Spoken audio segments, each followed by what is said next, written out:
आप लोगों से हम इतना कहेंगे, मिजाज रखिए टनाटन टनाटन टनाटन। अरे मिजाज बानू टनाटन टनाटन टनाटन। नौकरी मिलेगा फटाफट फटाफट फटाफट।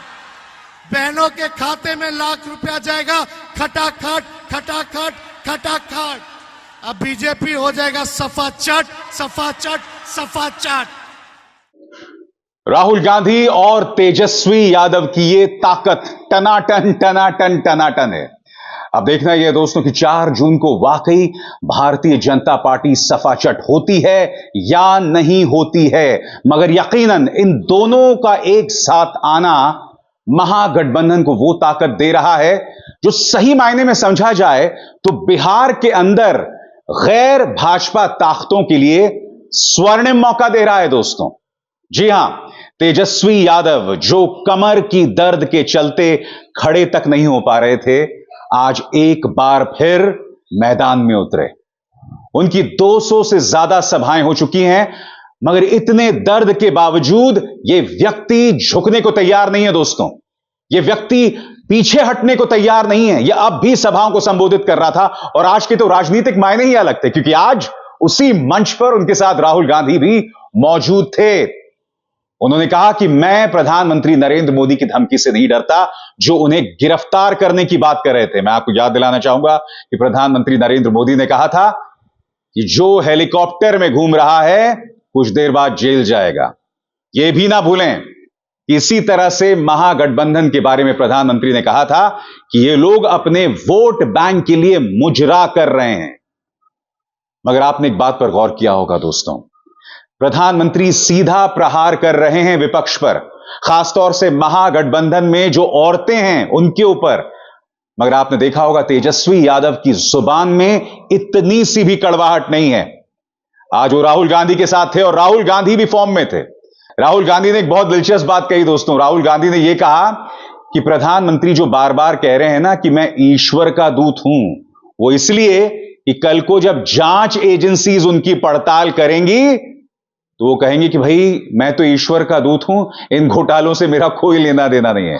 राहुल गांधी ने क्या कहा कुछ देर बाद, मगर पहले देखिए कमर में बेतहाशा दर्द के बावजूद तेजस्वी यादव किस तरह से सभा को संबोधित कर रहे थे। साथ में राहुल गांधी बैठे हुए थे उनके। सुनते हैं तेजस्वी को। आप लोगों को हम कहना चाहते हैं, बैठ के बोलना पड़ रहा है, बैठ के इसलिए बोलना पड़ रहा है, मेरे हड्डी में चोट है। डॉक्टर ने कहा था कि आप बेड रेस्ट कीजिए कम से कम 3 हफ्ते। हमने डॉक्टर साहब को बोला बेड रेस्ट अब तेजस्वी तभी करेगा जब नरेंद्र मोदी जी को बेड रेस्ट ना करा दे।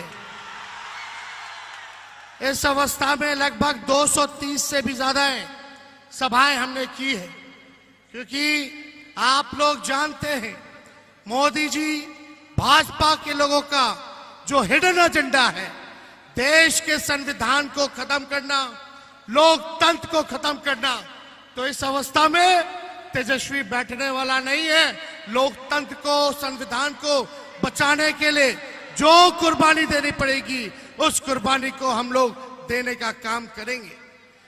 प्रधानमंत्री जी को 40 में से 39 सांसद बिहार ने दिया, लेकिन प्रधानमंत्री जी ने बिहार के साथ सौतेला व्यवहार किया, बिहार को धोखा देने का काम किया।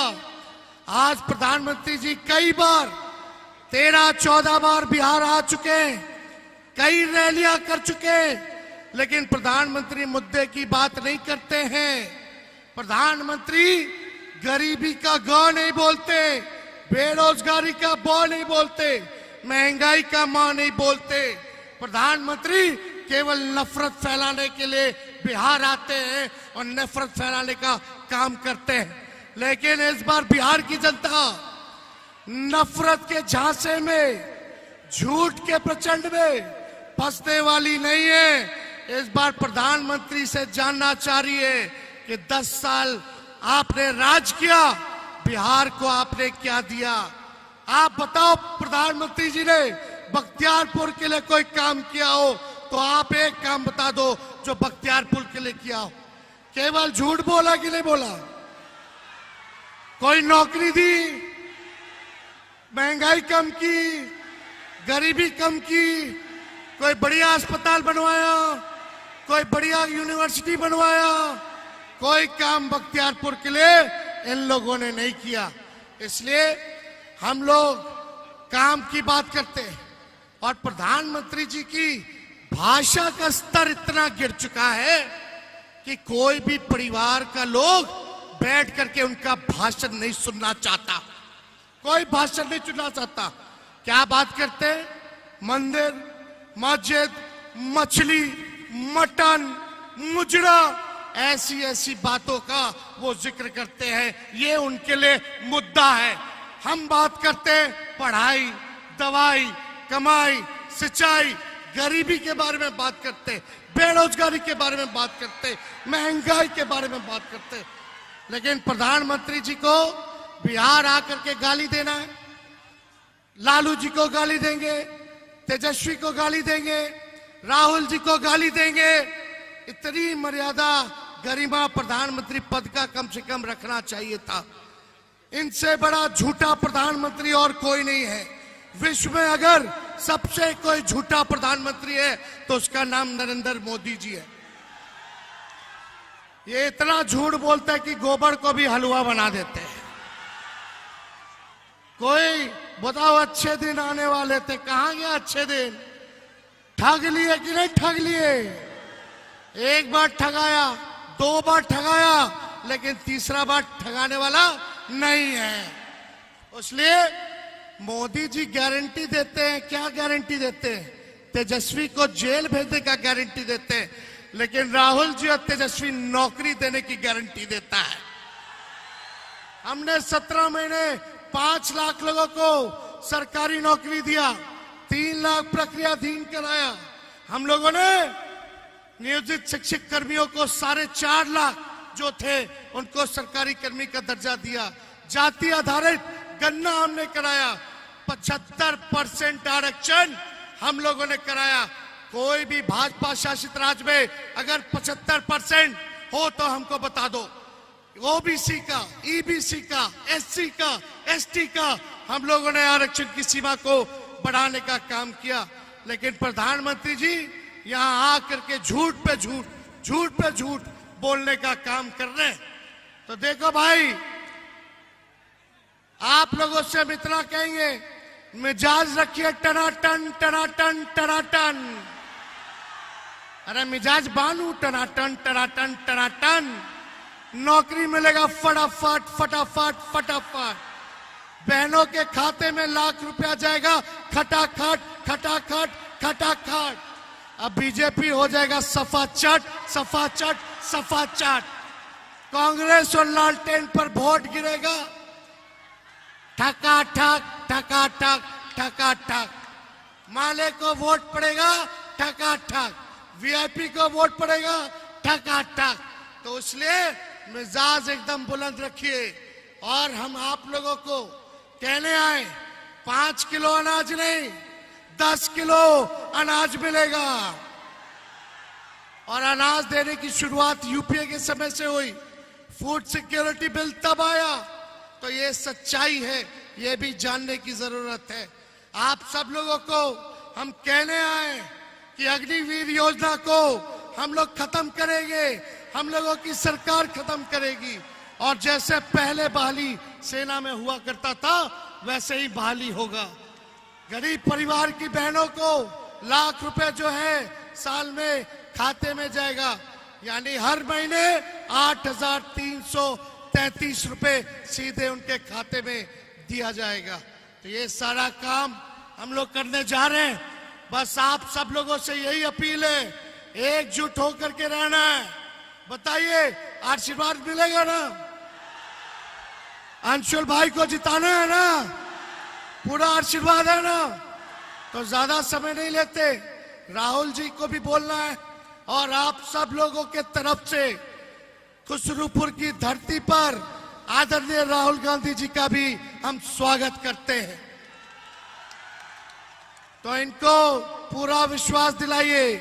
हम बोलेंगे चुपचाप, आप बोलना हाथ छाप। चुपचाप चुपचाप चुपचाप। भाजपा भगाओ, भाजपा भगाओ, भाजपा भगाओ। बहुत बहुत धन्यवाद। और सुनो, ये लोग तेजस्वी को जेल डालने की बात करते, राहुल गांधी जी को जेल में डालने की बात करते। इनका साबित हो गया कि ईडी सीबीआई जो है इनके पॉकेट में है। मोदी जी तय करते हैं कि कौन जेल जाएगा, कितने दिन तक जाएगा। लेकिन हम लोग खांटी बिहारी हैं। जब लालू जी नहीं डरे तो लालू जी का लड़का भी डराएगा नहीं। लड़ेंगे। और हमारे तो भगवान श्री कृष्ण का ही जन्म जेल में हुआ था। हम लोग डरेंगे नहीं। मोदी जी अब विदाई का तैयारी करो। 4 जून को इंडिया की सरकार बनने जा रही है। अरे बन रही है कि नहीं बन रही? इंडिया की सरकार बन रही है ना। उसके बाद कौन क्या कहां जाएगा वो जनता तय करेगी। बहुत बहुत धन्यवाद। जय हिंद, जय बिहार। और जैसे मैंने बताया, मुद्दे पर राहुल भी लगातार बने हुए हैं। उन्होंने खास तौर से जो बात कही कि भाई प्रधानमंत्री बार बार खुद को ईश्वर का दूत क्यों बता रहे हैं, क्योंकि हार के बाद वो जांच से बचना चाहते हैं। बार बार इस तरह की बातें करते हुए तेजस्वी यादव के साथ राहुल थे और आज बिहार में उनका जलवा दिखाई दिया। क्योंकि हम ये नहीं भूल सकते कि मीसा भारती मैदान में हैं और उनके समर्थन में राहुल गांधी और तेजस्वी एक साथ मैदान में थे। सुनिए राहुल ने क्या कहा। अभी तेजस्वी जी ने कहा कि नरेंद्र मोदी कह रहे हैं कि तेजस्वी को जेल में डालेंगे। मैं आपको सच्चाई बताता हूं। देखिए, आपने वो नरेंद्र मोदी वाला चमचों वाला इंटरव्यू देखा है, जहां 4 चमचे उनके सामने बैठते हैं। वो पहले जैसे पेपर लीक होता है ना, वैसे पहले पेपर इंटरव्यू लीक हो जाता है, उनको नरेंद्र मोदी को पहले मिलता है। अब एक इंटरव्यू में चमचे ने उनसे पूछा, नरेंद्र मोदी जी आप आम कैसे खाते हो? क्या काट के खाते हो या चूस के खाते हो?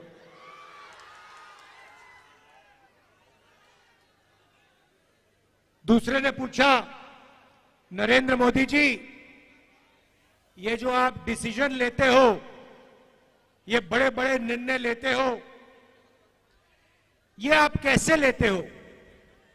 तो नरेंद्र मोदी जी का जवाब आता है, पहले सोचते हैं थोड़ी देर, ऐसे सोचते हैं।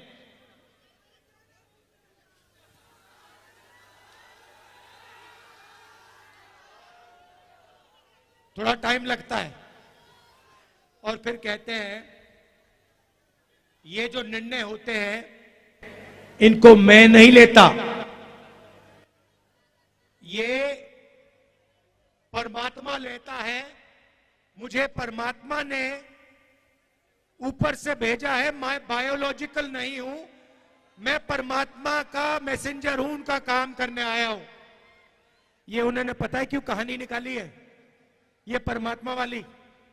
क्योंकि चुनाव के बाद जब वही ईडी के लोग नरेंद्र मोदी से अदानी जी के बारे में पूछेंगे तो नरेंद्र मोदी कहेंगे मैं नहीं जानता, परमात्मा ने कहा था।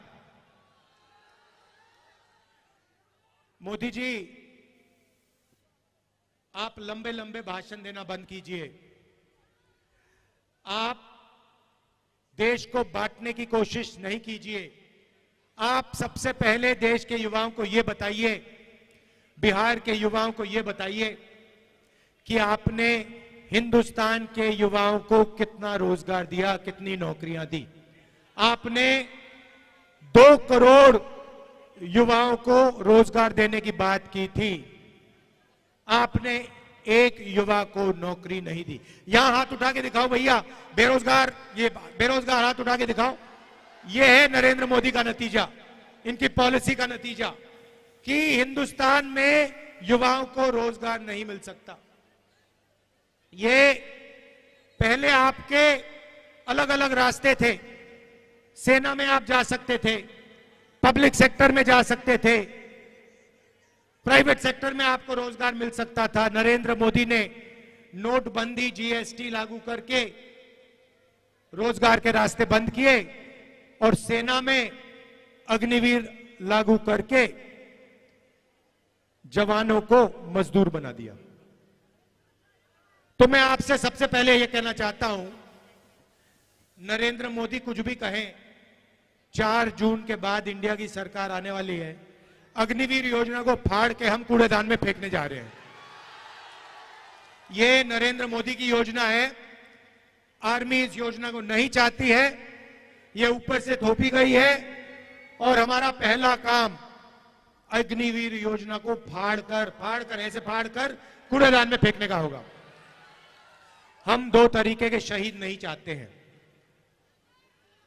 अग्निवीर योजना एक जवान को शहीद का दर्जा नहीं देगी और जो नॉर्मल तरीके से जवान बनेगा, जो अफसर होगा, उसे शहीद का दर्जा मिलेगा।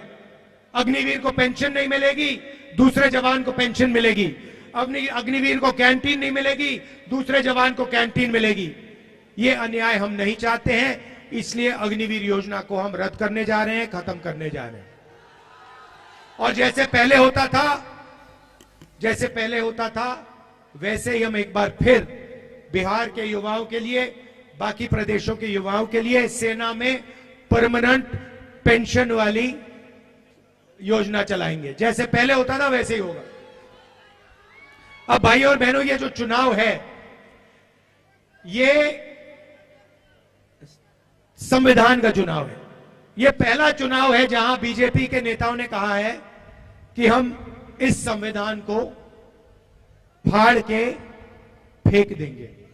भाई और बहनों, ये जो संविधान है, ये आपकी आवाज है और इसको बाबा साहब अंबेडकर जी ने, गांधी जी ने, नेहरू जी ने देश की जनता के साथ मिलकर बनाया है। और मैं नरेंद्र मोदी और उनके चमचों को कहना चाहता हूं कि दुनिया में कोई शक्ति इस संविधान को छू तक नहीं सकती है। और अगर आपने कोशिश की तो आपके सामने तेजस्वी यादव, राहुल गांधी और बाकी इंडिया गठबंधन खड़ा मिलेगा। इसको हम कभी बदलने नहीं देंगे, इसको कभी रद्द नहीं होने देंगे। भाई और बहनों, इसके आने से पहले इस देश में किसानों का, गरीबों का, पिछड़ों का, दलितों का, आदिवासियों का कोई हक नहीं होता था। जो भी आपको मिला है, जमीन का हक मिला, रिजर्वेशन मिला, जो शिक्षा मिली, स्वास्थ्य मिला, वो सारा का सारा इसी संविधान ने आपको दिया है। और ये आप चाहते हैं कि जैसे यहां हिंदुस्तान में पहले हुआ करता था राजाओं के टाइम में, वैसा फिर से हिंदुस्तान चलाया जाए कि पिछड़ों के अधिकार, दलितों के अधिकार, आदिवासियों के अधिकार सारे के सारे छीन लिए जाएं। और जैसे पहले 20-25 लोगों का राज चलता था, वैसे ही फिर से वही सरकार चलाना चाहते हैं, वैसा ही हिंदुस्तान बनाना चाहते हैं जिसमें 20-25 लोगों का राज हो। भाई और बहनों, नरेंद्र मोदी ने यह काम 10 साल से किया है। पहले राजा महाराजा होते थे, उनको कांग्रेस पार्टी ने निकाला, संविधान ने निकाला। अब नरेंद्र मोदी जी ने 22-25 नए राजा बना दिए हैं, राजा महाराजा बना दिए हैं। उनके नाम अलग है, आजकल नए नाम है, अदानी, अंबानी, ये नाम है उनके, मगर ये राजा है। और नरेंद्र मोदी 24 घंटा इनके लिए काम करता है। भाई और बहनों, 16 लाख करोड़ रुपए उनका कर्जा माफ किया इन्होंने। 16 लाख करोड़ रुपए मतलब 24 साल का मनरेगा का पैसा नरेंद्र मोदी ने 22 अरबपतियों का कर्जा माफ किया है। तो अब हमें भी कुछ करना होगा। उन्होंने अरबपति बनाए, है ना, अब हम करोड़ों लाखपति बनाने जा रहे हैं। भाई और बहनों, हिंदुस्तान के गरीब परिवारों की लिस्ट बनेगी, उसमें सबसे ज्यादा किसान के परिवार, मजदूर के परिवार, पिछड़े वर्ग के परिवार, दलित, आदिवासी परिवार, गरीब जनरल कास्ट के परिवार होंगे। करोड़ों लोगों के नाम बनेंगे, लिस्ट में आएंगे। हर परिवार में से एक महिला का नाम चुना जाएगा। करोड़ों महिलाओं के नाम इस लिस्ट में आएंगे। 5 जुलाई को 8,500 रुपए इन करोड़ों महिलाओं के बैंक अकाउंट में ठगाक से हम डाल देंगे। और बात वहां नहीं रुकेगी भाई और बहनों। 5 जुलाई, 5 अगस्त, सितंबर, अक्टूबर, नवंबर, दिसंबर, जनवरी, फरवरी, मार्च, अप्रैल, मई, 5 तारीख को खटाखट 8,500 रुपए बैंक अकाउंट के अंदर। भाइयों और बहनों, साल का 1 लाख रुपया करोड़ों परिवारों के बैंक अकाउंट में हम डालने जा रहे हैं। खटाखट अंदर। ये मीडिया वाले कहेंगे गरीबों की आदत बिगाड़ रहे हैं, और हम इनको जवाब देंगे, जब आप करोड़ों, लाखों करोड़ों रुपए अरबपतियों का कर्जा माफ करते हो, तो उसे आप आदत बिगाड़ना क्यों नहीं कहते हो? जब गरीबों के बैंक अकाउंट में पैसा जाता है, मनरेगा योजना में जाता है, भोजन के अधिकार में जाता है, प्रेस के लोग कहते हैं कि आदत बिगड़ रही है। ठीक है, अगर आपको लगता है आदत बिगड़ रही है, हम आदत बिगाड़ेंगे। 1 लाख रुपए की आदत हम बिगाड़ के दिखाएंगे। तो 1 लाख रुपए हर गरीब महिला के बैंक अकाउंट में जाएगा। किसानों को कानूनी मिनिमम सपोर्ट प्राइस मिलेगी, कम से कम दाम अनाज के लिए, धान के लिए, शुगर केन के लिए, आलू के लिए हिंदुस्तान के सारे किसानों को मिलेगा। आज मजदूरों को मनरेगा में 250 रुपए मिलता है। 5 जून इंडिया की सरकार आएगी, 400 रुपए मिलेगा। आशा और आंगनवाड़ी में जो महिलाएं काम करती हैं, उनकी आमदनी 5 जून को हम दुगनी करने जा रहे हैं। सीधी सी बात है भाइयों और बहनों, जितना पैसा ये अरबपतियों को देंगे ना, गिन गिन कर उतना पैसा हम आपको देने जा रहे हैं, गरीबों को देने जा रहे हैं। अब इसके पीछे सोच है। आप ये मत सोचिए कि सिर्फ हम आपको पैसा दे रहे हैं, इसके पीछे बहुत गहरी सोच है। नरेंद्र मोदी जी ने क्या किया? अरबपतियों को पैसा दिया, उन्होंने इस पैसे को जाकर लंदन में, अमेरिका में, जापान में जाके खर्च किया। हिंदुस्तान की अर्थव्यवस्था को कोई फायदा नहीं हुआ, सारा का सारा पैसा बाहर चला गया। अब हम आपके बैंक अकाउंट में पैसा डाल रहे हैं, लाखों करोड़ रुपए हम डाल रहे हैं। यह पैसा आप बिहार में खर्च करोगे, गांव में खर्च करोगे, छोटे छोटे शहरों में खर्च करोगे, shirt, pant, motorcycle, mobile phone, ये चीजें खरीदोगे। जैसे ही आपने ये माल खरीदना शुरू किया, वैसे ही जो फैक्ट्रियां नरेंद्र मोदी जी ने बंद कर रखी थी, वो सारी की सारी फैक्ट्रियां चालू हो जाएंगी। और उन्हीं फैक्ट्रियों में बिहार और हिंदुस्तान के बेरोजगार युवाओं को रोजगार मिलेगा। हम आपको पैसा देंगे, आप माल खरीदोगे, फैक्ट्रियां माल बनाएंगी और फैक्ट्रियां चालू हो जाएंगी, और फिर आप युवाओं को उन फैक्ट्रियों में रोजगार मिलेगा। जैसे गाड़ी को जंप स्टार्ट करा जाता है ना, पहले पेट्रोल फ्यूल टैंक में डालते हैं, उसके बाद चाबी घुमाते हैं। नरेंद्र मोदी जी ने फ्यूल टैंक से पेट्रोल निकाल दिया, उसके बाद चाबी घुमाते हैं, गाड़ी स्टार्ट ही नहीं होती। अब हम फ्यूल टैंक में पेट्रोल डाल रहे हैं, डीजल डाल रहे हैं, आपके बैंक अकाउंट में लाखों करोड़ रुपए डाल रहे हैं। जैसे ही हम चाबी घुमाएंगे, वैसे हिंदुस्तान की अर्थव्यवस्था चालू हो जाएगी, फैक्ट्रियां चालू हो जाएंगी, सच्चा मेड इन इंडिया हो जाएगा। अब सबसे मजे की बात मैंने आज अभी तक आपको नहीं बताई। महिलाओं की बात कही, अब मैं युवाओं की बात करना चाहता हूं।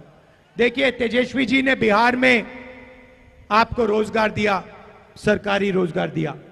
हमने पता लगाया है कि हिंदुस्तान में 30 लाख सरकारी नौकरियां खाली पड़ी हुई हैं, नरेंद्र मोदी जी ने आपको नहीं दी।